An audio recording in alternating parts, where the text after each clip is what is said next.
I don't really have the best answer here. I really just like showing off this script. My answer to this is it's limited to the time you want this to take and your timeout that you're giving.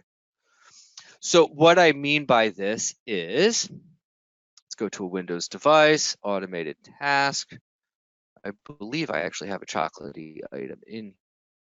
Maybe not. Ooh, testing install with Choco. Wow, this is deciding to run slow for me. My apologies.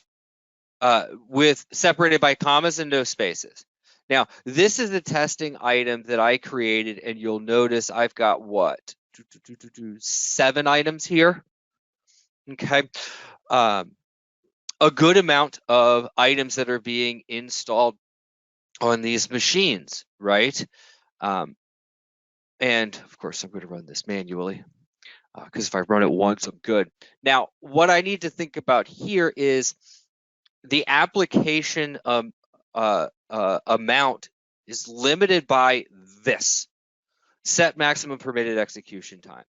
All right, so first things first, I am not a fan of just taking this off and letting the script run until it finishes. I don't like that because you don't get good information back to the dashboard. Okay. What if the script is forcibly terminated? What if this script is running for the next 18 hours? I have no easy, quick, and definable way to actually look at that without going script by script by script. And that's just a pain in whatever expletive you would like to throw out there.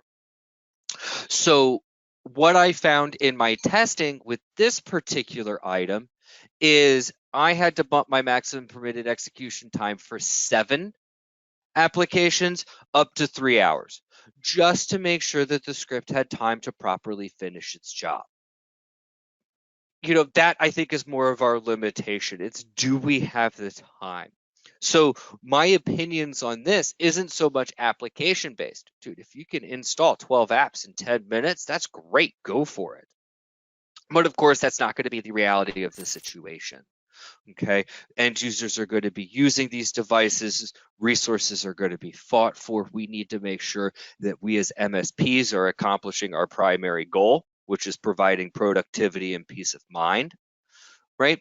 So while I don't think there's a limit, I do think there is a time frame that we want to look at. And my general rule of thumb in testing scripts and testing these install items is upon onboarding.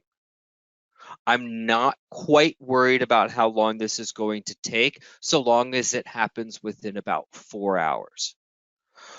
Onboarding is one of those rare instances that businesses understand they are switching, for all intents and purposes, IT departments, and they are completely overhauling pieces of their network or their entire network, depending on how you sell as an MSP. There's some leeway there. But if this is something that we're looking at applying self-healing to a check, right? And we've created a check inside the automation manager that looks for a specific set of accepted software and a specific set of, say, non-approved software. We need to look at limiting our runtime on that specific piece of self-healing to, in my mind, about the 3-hour mark. Any otherwise, I think we are pulling too much away from our resources, and this just requires you to test, right? I've seen Chocolatey amps or Chocolatey install scripts get pushed out to RMMs with approved software lists that are in the 20 range, right? For a finance department at a legal office, right? You know, we've got QuickBooks, we've got Chrome, we've got Outlook, we've got Firefox, we've got all of these simple and easy tools, right? Well, we're testing against approved software. So we're never going to be installing or uninstalling more than 1 or 2 items at any given time that self-healing kicks off. If something is doing more than that, that means that that finance person has royally screwed their machine, and we need to be having a conversation with them about machine management, not looking at the RMM and how much is that installing.